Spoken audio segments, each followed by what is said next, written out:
ربنا لا تزغ قلوبنا بعد إذ هديتنا وهب لنا من لدنك رحمة إنك أنت الوهاب. Itu sampai kemudian tahun depan 75 orang, ada perempuannya juga bahkan walaupun sedikit. Kemudian itu dibayat, terjadi bayat Aqobah 2. Setelah itu Nabi bilang sudah siap Madinah untuk dihijrahi. Kata Nabi, hijrah kalian. Hijrah. Dan hijrah adalah momentum mahal, momentum besar. Pahalanya luar biasa. Setiap sahabat punya pengorbanan sendiri-sendiri. Ada yang berkorban bisnisnya, ada yang berkorban hartanya, ada yang berkorban orang-orang yang dicintainya, keluarganya. Ada yang bahkan Nabi SAW dihargai kepalanya. Yang bisa membunuh Muhammad atau menangkap Muhammad 100 ekor unta dia dapat. Jadi hijrah itu selalu mulia, Pak. Makanya kalau ada teman yang hijrah, tolong ditemani. Ada teman nih, mau hijrah dari yang buruk, mau tobat.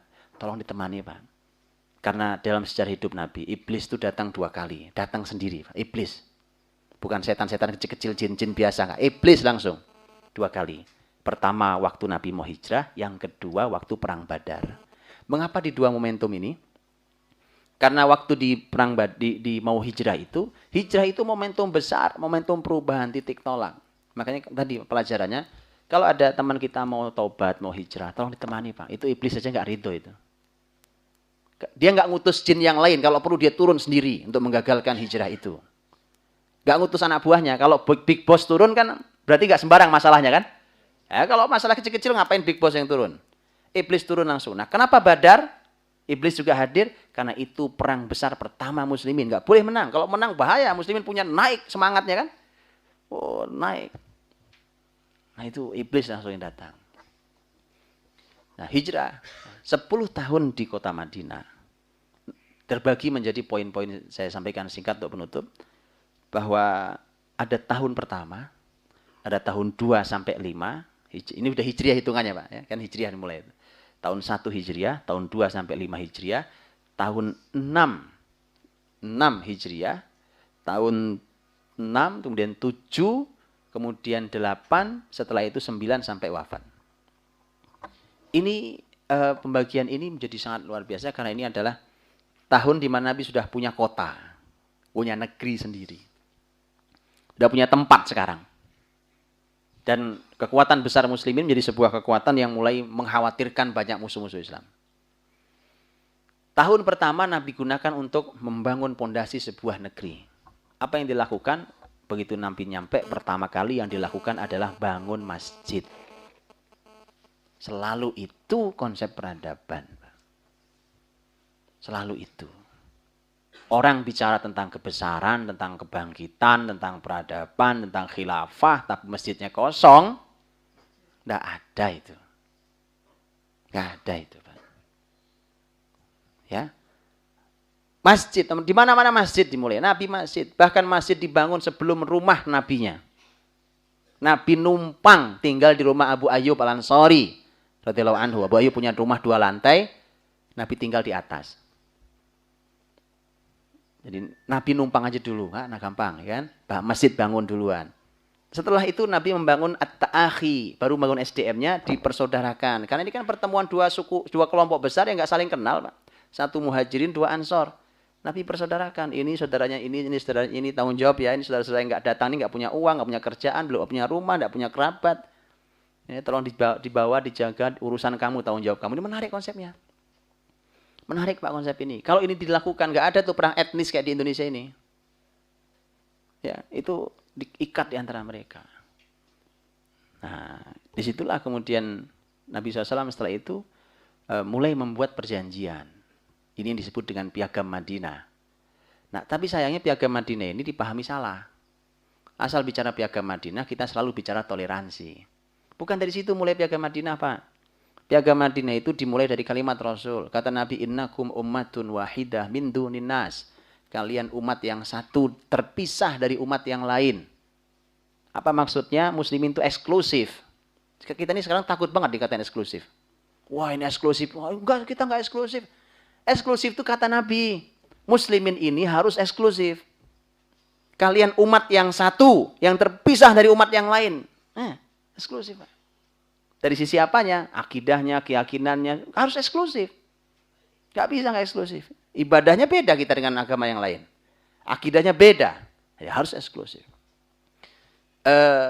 Baru setelah itu Nabi SAW menyatukan Muhajirin Ansor dalam persatuan perjanjian.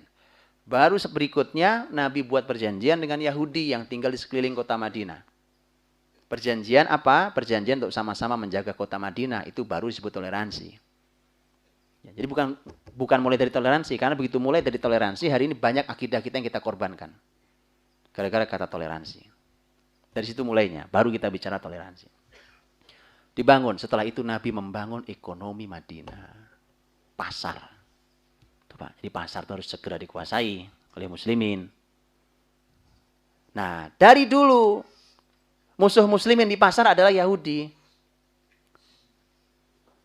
Bapak Ibu dirahmati Allah SWT. Pasar Nabi SAW itu diletakkan face to face dengan pasar terbesarnya Yahudi. Itu pasar Bani Qainuqa. Posisinya di sebelah kanan Masjid Nabawi hari ini. Jadi kalau kita ngadap kiblat, posisinya di sebelah kanan Masjid Nabawi. Agak ke belakang itu pasar Nabi, yang bagian agak depan sana, pojok itu adalah pasar Bani Qainuqa. Itu semua sudah tidak ada hari ini. Itu tempatnya dulu. Nabi letakkan pasar itu langsung berhadapan. Supaya langsung lihat. Lihat nih, mana yang paling berkah, mana yang paling berhasil, mana yang lebih maju, mana yang lebih laku. Kan itu, Pak.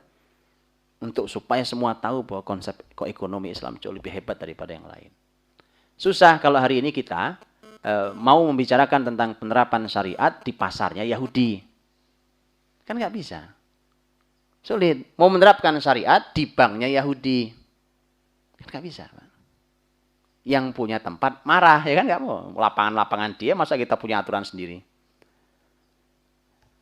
Rasulullah SAW membangun perekonomian itu.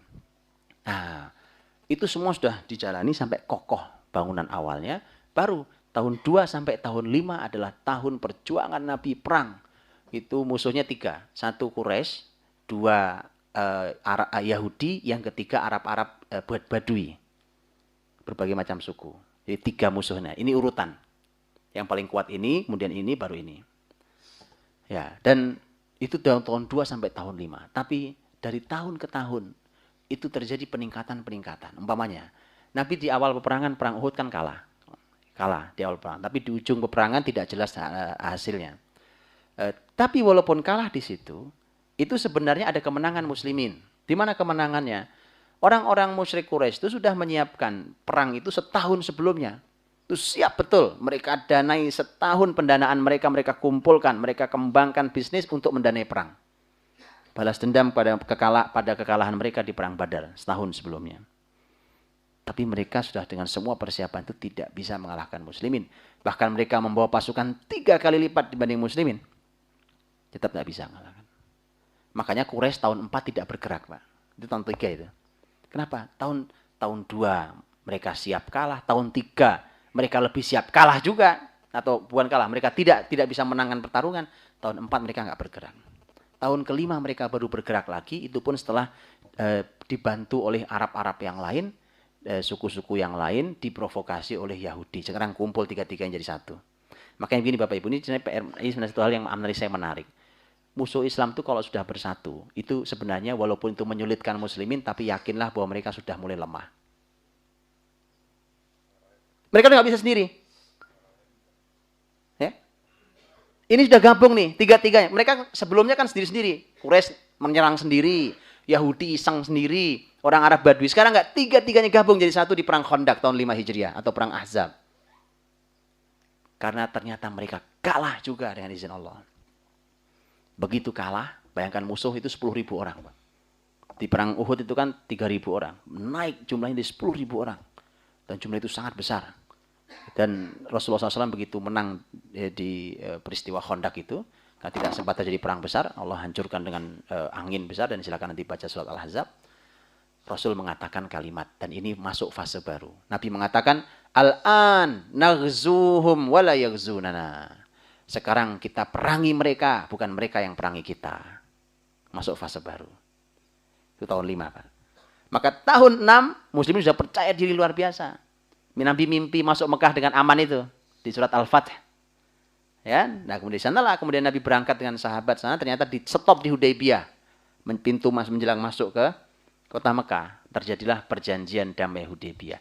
Perjanjian damai Hudaybiyah itu sebenarnya terlihat secara zahir, secara nampak kasat mata itu tidak adil, nggak seimbang, merugikan muslimin, tapi tidak merugikan muslimin.